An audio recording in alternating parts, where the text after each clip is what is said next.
when this time rolls around each year, Mother's Day, the first thing that comes to mind is Mom. My mom. The woman who gave birth to me. And so logically, because I've always thought of myself as a somewhat logical being, the next thing I think of is birth. I think of my birth. And then I think of my sister's birth and my niece's birth. And I then think of your birth. And after that, I take a giant perceiving step back, and I think of the birth of everything. Everything. For the universe itself was born. It moved through a giant cosmic birth canal some 14 billion years ago, give or take 10 million, and came screaming into being, very much like you and I came screaming or gurgling or babbling into being. Babbling. I think I was babbling. I was giving a message when I came out. I have something I'd like you to know. I have something to share. Something beyond description, something beyond comprehension, created a space within which creation itself could be born. There's an understanding and a feeling that I find beautiful to behold, and it's this. That space in which you were born, and I was born, and the earth and the planets and the stars were born, it's all the same space. It's the same space. In both the New Thought movement, of which unity is a part, which gave birth to unity, and in most Eastern spiritual traditions, that which we refer to as God is also called divine mind. And it was within divine mind that space was created for all of creation. And our understanding of it is we use the best human language and concepts we have to understand that which is beyond full human understanding. We use this kind of language, that divine mind conceived the divine feminine and the divine masculine. And out of that conception, everything came into being.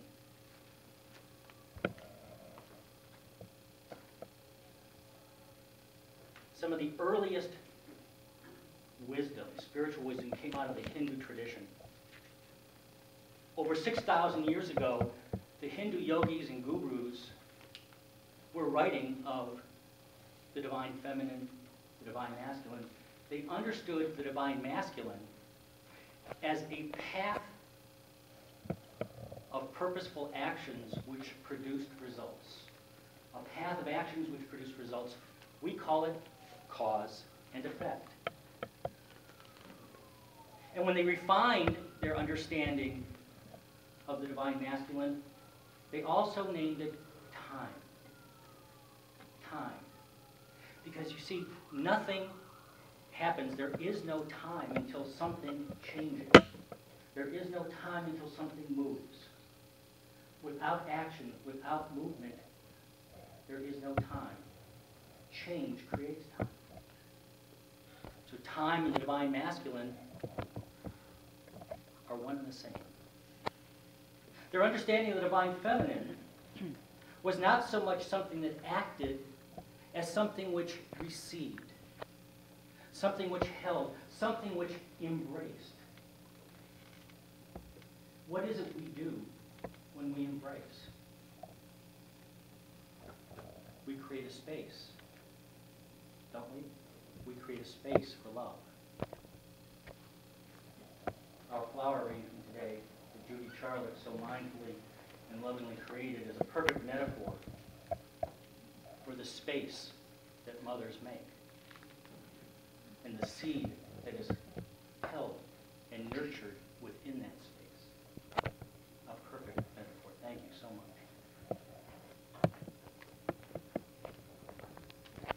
All across India, very publicly, are symbols of the divine feminine and masculine.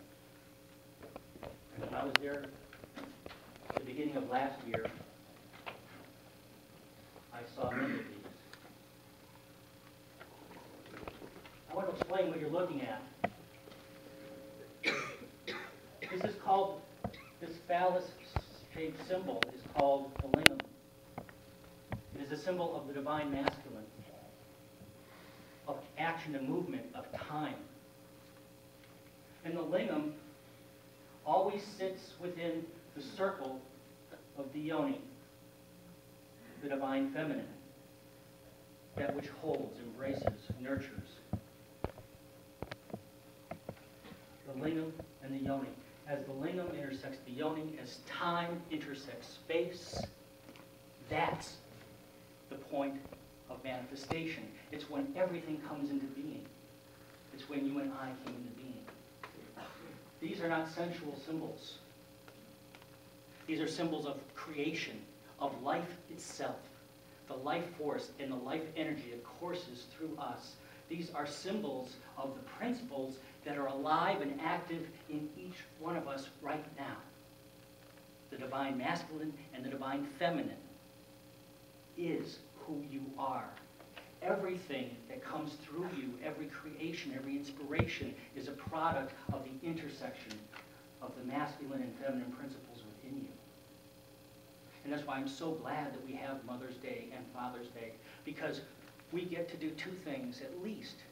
We get to celebrate the feminine and masculine within us, to really identify it and to say yes.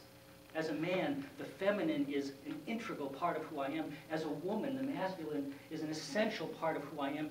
And we get to celebrate Mom, our moms. See, these aren't simply theoretical, theological concepts. They manifested, but began in divine mind and gave birth to us, all of us.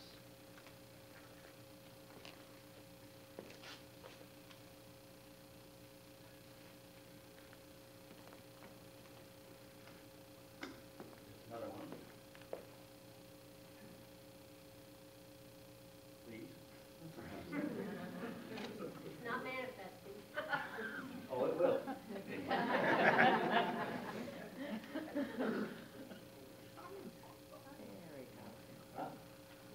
Well, okay. We're gonna come back to that.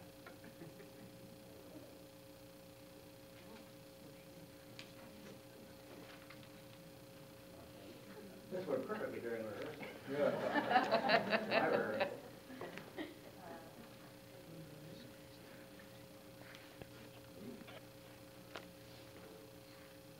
Patience is one of the virtues that we all right, you see, this is another form of the yoni and the lingam in a very public temple courtyard. This is about 20 feet high, massive. Now the reason you saw that last image, okay, you all have it in mind? Bob identified it. It's called the space-time continuum. You see, this knowledge of the yoni and the lingam, that symbology, created over 6,000 years ago. And in this era, physicists like Albert Einstein, Stephen Hawking, speak of the universe in terms of the space-time continuum. It's the same story. It's the same exact story. It's the intersection of space and time out of which everything comes. And if you remember that image, you saw the circle, the yoni, and then in the extension of time down, the masculine, the lingam. It is the same image. Their mathematical theories and formulas are but another description of the ancient yoni and lingam. I love this stuff. It blows my ever-loving spiritual mind. It's the exact same story. It is the story of you and me. It is the story of every mother and father. It is the story of the space that mothers make. First, carrying us within their bodies, conceiving us within their bodies, carrying us, nurturing us, birthing us. And then it's the space that they make through the loving activity of their mind and their heart and their arms, in which we grow. And so now, it is my great pleasure, ladies and gentlemen, to introduce to you, direct from divine mind to the manifestation of a mom, Kim Vitello, and her children, Addison and Austin and Cassidy, to speak. Yes. Okay. To speak to us about the space that moms make. And so just relax and have fun. Happy Mother's Day. Hello. Hi. I'm very pleased to see all these chairs full. This is very exciting, and we need a bigger space, don't we? Yes. Space. It's quite a blessing to be up here because I can feel the energy of all the divine mothers in the room and the space that you've made for all of us to be here. And it's quite an honor. Obviously, I wouldn't be able to be a mom without my awesome husband, Rick, so blessing that is. And I have the pleasure and the privilege to have my mother here today. She is my champion and my hero. I don't know anybody with more wisdom or courage or humility than her, and it's just such a blessing to... Okay, Anyway, when Dana asked me to speak today, and then we talked about it briefly, the concept of the space-time continuum was just blew my mind too, and I really appreciate your creativity in bringing all these ideas together, because as I got to think about it, you know, the phrase, the space that moms make, kind of surprised me for a minute, and then after we spoke, I got to thinking about when I was a child, and the space I began to create to be a mom, because I was a baby magnet. I knew from the time I could probably talk that I was going to be a mother. And if you asked me how many kids I was going to have, the answer is always 10. And the great news is, we are blessed, obviously, with 3 beautiful children, but I think I was beginning to make the space even then. And then I had, somewhere along the line, I had a course in college or something about relationships that said, you have to have your certain things in place when you build a relationship with somebody that they're kind of deal breakers. And when Rick and I were dating, we started to get closer and, reaching more and more commitment levels. And my deal breaker was children. And it broke our deal. We actually broke up because he wasn't interested in having children, and I knew I had to have kids. I knew that was part of my plan. I don't know how I knew, but I just knew. And so he came back, and our 4-year-old must have said something very funny to my husband because he's laughing. So anyway, so I think she probably said, "You didn't want to have kids, did you?"